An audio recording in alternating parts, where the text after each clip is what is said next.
గురుగారు గురువాయూర్ ఆలయంలో చిన్న చిన్న అడుగులు వేస్తూ ప్రదక్షిణలు చేయాలి అని అంటారు. అలాగే మగవాళ్ళు కూడా చొక్కా లేకుండా గుడి లోపలికి రావాలి అని అంటారు. ఎందుకు ఇలా అంటారు? తప్పకుండా. ముందుగా శ్రీ మహాగణపతి దేవతోప్య నమః. చూసే వంటి వీక్షకులకు నమస్కారం. అందరికీ మంచి జరగాలి. భక్తివాన్ ఛానల్ కార్యక్రమానికి స్వాగతం. గురువాయూరు అన్న ఒక క్షేత్రంలో దాని అడి ప్రదక్షిణం అంటారు. అడి అంటే ఒక అడికి ఒక అడి. ఓకే. ఎప్పుడైనా ఏ ఆలయం వెళ్ళినా కేవలం గురువాయూర్ ఆలయం అనే కాదు, మీరు ఏ ఆలయం వెళ్ళినా కూడా అడి ప్రదక్షిణ చేయాలి. అది చాలా ప్రాముఖ్యత. ఓకే. అది పూర్వం నుంచి కూడా ఆచారం మొదలుకుని మన గురువాయూర్ నుంచి కూడా ఈ సిద్ధాంతం మొదలుకుంది. మీరు అక్కడికి ఆలయంలోకి వెళ్ళారంటే భార్యాభర్తలు కానీ, అక్కడ ఉన్నవంటి కుటుంబాలు కానీ, అక్కడ ఉన్నవంటి సభ్యులు కానీ వాళ్ళంతా కూడా ఏంటంటే అడి ప్రదక్షిణ చేస్తారు. అడి ప్రదక్షిణ ఎలా చేయాలి అంటే 9 నెలల గర్భవతి, 9 నెలల గర్భవతి రేపో మాపో డెలివరీ అయ్యే ఒక పరిస్థితిలో ఉండి పైన 3 కడవలు ఎత్తుకొని, నిండు కడవలు ఎత్తుకొని నడుస్తుంది. ఆ కడవలు పడగ కింద పడొద్దు, కడుపు డిస్టర్బెన్స్ కాకూడదు. ఓకే. నడక ఎలా ఉండాలి? చిన్నగా నడవాలి. అవును. ఆలయంలో గర్భాలయంలో మూర్తులు, గర్భమూర్తులు అంతా కూడాను ధ్యానమూర్తిలో ప్రశాంతంగా నివసిస్తుంటారు. కాబట్టి ఆ ప్రదక్షిణ ఆ విధానంగా ఉండాలనేసి పెద్దలు సిద్ధాంతం చెప్తుంటారు. ఓకే.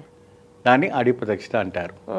అంతేగాని ఏదో మనకు ఆఫీస్ టైం అవుతుందని చెప్పేసి దాన్ని ఒక స్పోర్ట్స్ రౌండ్ లాగా పెట్టుకొని, లేదంటే మనం బయట వాకింగ్ చేసే బదులు ప్రదక్షిణ చేస్తేనే అయిపోతుంది అని చెప్పి స్పీడ్గా తిరిగేసి గబగబా నెట్టేసుకొని తిరిగేసి ఆలయాల్లో కొట్లాడుకొని చీటి మాటికి అడ్డంగా నువ్వు అడ్డొచ్చావు అని చెప్పి గొడవ పడ్డం కానీ ఇలా అసభ్యంగా చేయకూడదు ఎప్పుడు కూడాను. ఆలయంలో భగవంతునికి సప్త ప్రాకారం ఉన్నవంటి దేవాలయాలకి అక్కడ ఉన్నవంటి కింద పిండులు ఉంటాయి. పిండులు అంటే బలిపీఠాలు ఉంటాయి.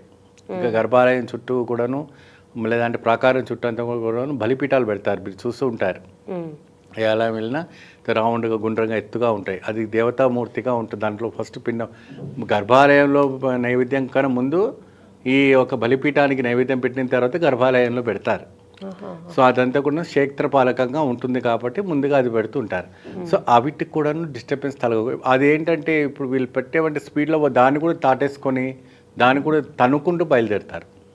ఇప్పుడు ఉన్నవంటి జనరేషన్ అట్లా స్టార్ట్ అయింది. కానీ అడి ప్రదక్షిణ అంటే అది ఏంటంటే చాలా విశేషమైనవంటి అడి ప్రదక్షిణ మంచి ప్రశాంతంగా నిదానంగా నడుస్తే మీరు కోరిన వంటి కోరిక నెరవేరుతుంది. అది కేవలం గురువాయూర్ క్షేత్రం అనే కాదు, ఏ క్షేత్రమైనా సరే, ఏ అమ్మవారి క్షేత్రమైనా సరే, ఎక్కడైనా. అంటే ఇక్కడ చోటు ఉండదండి, అక్కడ చోటు పెద్దగా ఉంది అంటే ఆ ప్రదక్షిణ అనేది మీరు వీలు పట్టి అక్కడ ఉన్నటువంటి సిచ్యువేషన్ బట్టి చేసుకోవాలి.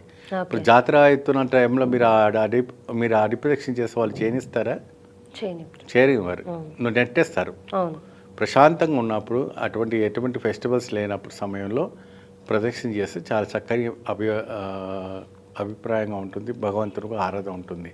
మీరు చేతిలో పాలు గిన్నె పట్టుకొని ఆ ఒక అడి ప్రదక్షిణ వేస్తే ఒక చిక్క నీళ్ళు కూడా కింద పడదు, చిక్క పాలు కూడా పడదు. అటువంటి ప్రదక్షిణ చేసుకుంటే ఏమవుతుంది, దేహంలో ఉన్నవంటి సహస్ర చక్రాలన్నీ కూడాను యాక్టివేట్లో అయిపోతుంది.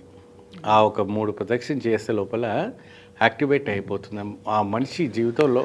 ఆ రకంగా ఆ విధానమైనటువంటి అడి ప్రదక్షిణ చేస్తూ ఉంటారు. సో ఆ చేతిలో పాల గిన్నె పట్టుకున్నా కూడా ఒక డ్రాప్ కూడా పాలు అనేది కింద పడకుండా ఉంటుంది. అంతటి ప్రాముఖ్యత ఉంటుంది. భగవంతునికి డిస్టర్బెన్స్ ఉండకూడదట. మన ప్రదక్షిణ చేసేది ఏంటంటే భగవంతుడు ఎప్పుడు కూడా ధ్యానంలో ఉంటాడు కాబట్టి మనము చెప్పింది తను వినాలి. అంతే కదా. నువ్వు కంగారు పడుతూ అక్కడ నువ్వు పీటీ ఉషలాగా ఊరుకుతే నువ్వు అక్కడ భగవంతుడు బెదురుకుంటాడు.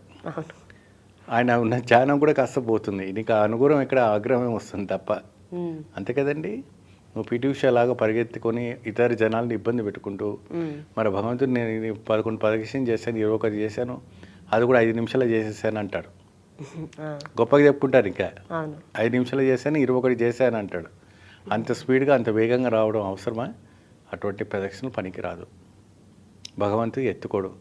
ఇంకోటి, ఎప్పుడు కూడా వెనక తిరిగి గుడి వెనక సైడున తల కానీ ఈపు కానీ పెట్టి మనం మొక్కకూడదు.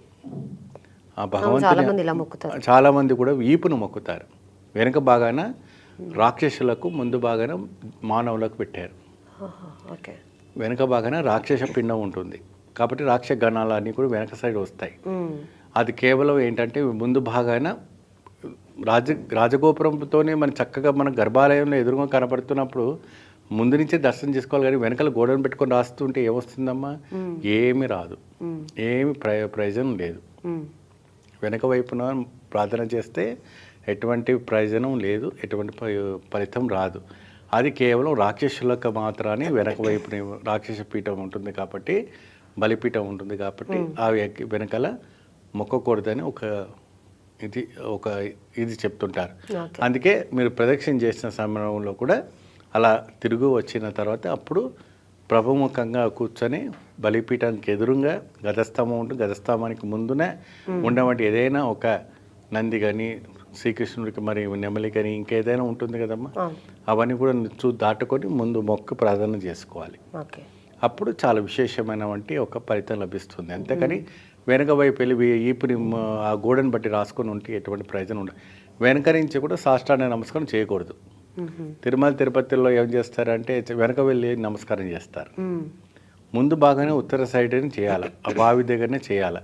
వెంకటేశ్వర స్వామికి ఆ బావి దగ్గరనే చేస్తేనే చాలా విశేషమైనటువంటి ఫలితాన్ని లభిస్తుంది. ఎందుకంటే అక్కడ ఉన్నటువంటి జనాలు అటువంటి విపరీత శ్రీచక్ర ప్రభావం వల్ల చక్కటి జనాలు ఉంటారు కాబట్టి మనకు ఉన్న జాగాల్లోనే స్వామికి సాష్టాంగ నమస్కారం. స్త్రీలు నిలబడి నమస్కారం చేస్తే చాలు, వాళ్ళు సాష్టాంగం చేయాలని ఏమీ లేదు. మోకారు మీద కూర్చొని కానీ వాళ్ళు నిలబడి నమస్కారం చేస్తే ఆయన అనంతంగా సంపూర్ణంగా స్వీకరిస్తారు. ధన్యవాదాలు గురుగారు.